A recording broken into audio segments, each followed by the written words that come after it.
We also have a look at hog markets this week with University of Missouri Extension economist Ron Plain. The latest USDA livestock slaughter report shows pork production from January to October was up 7% from 2014. October itself was 2% higher than a year ago. Prices have reflected that abundance of supply. We talked with Ron Tuesday afternoon and started by asking him to give us an update on how hog markets had moved over the last few weeks. It's been kind of what we normally get this time of year, which is a lower trend. Prices have declined to around $40 on a live weight basis, 50 or so, 52 on a carcass weight basis, but hopefully we're close to the bottom for the year. What's moving the market right now? An awful lot of pork is on the market right now, Jeff.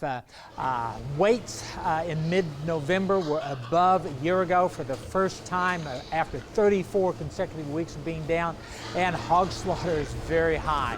In fact, last Saturday's slaughter was the biggest ever for a Saturday, so lots of pork on the market and weaker prices. Do you fear that those higher weights are reversing a trend now, or could it be just an exception? I'm sure hoping it's an exception, but seasonally hogs tend to be heavy this time of year. Pigs like cool weather, they eat more and weights go up. I'm hoping that they'll at least stay close to a year ago, if not down, through the rest of the winter. So where are break-evens at now, Ron? Well, on a live weight basis, somewhere in the upper 40s and the low 60s on a carcass weight basis, and that's one of the things that's positive for the hog industry. Feed costs are down compared to the last several years, and so these lower hog prices aren't quite so painful. Yeah, can you go further on that, the impact that cheaper corn and soybean meal prices are having right now for the producer? Well, yes, this is 2015 is going to turn out to be a profitable year for the average producer, and a lot of that is due to lower corn and soybean meal prices. The third largest corn crop ever this year, and so we've lowered those feed costs, and feed's usually about 60% of the cost of raising hogs, so we're probably going to lose money in December, but still, we're going to end up with 8 or 9 months of profits here in 2015. Let's talk about international demand, Ron. Pork exports up 18% in September. Where was the strength coming from? Hey, that was a good month. We'd been down most of the year, and it looks like here in the fourth quarter we're going to export more pork than a year ago. Mexico has been a strong market for us. South Korea's also been a very good market this year for pork exports. Do you expect when we get October's numbers next week that they'll be similarly strong? Yes, it looks like exports are picking up compared to a year ago. So yes, we're hoping that at least for the fourth quarter we will export more pork than we did last year.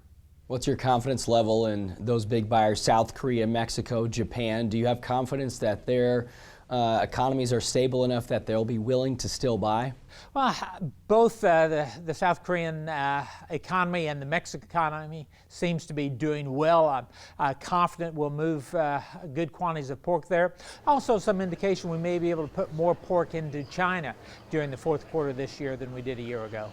Do you foresee the Trans-Pacific Partnership having a big impact in pork?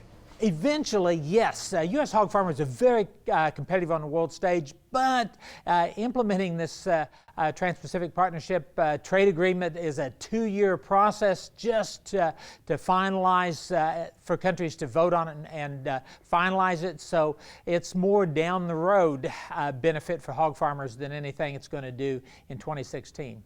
Okay, here in the U.S., how do you see the struggle playing out between beef, chicken, and pork as we go into 2016? There's going to be more of all the meats, it looks like, than we had this year.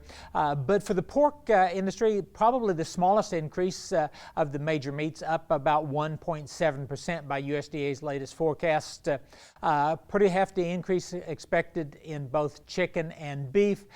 Beef prices are very, very high, just slightly off the record. So most of the price decline is probably going to come in beef prices. Pork prices very similar in the grocery store next year to this year.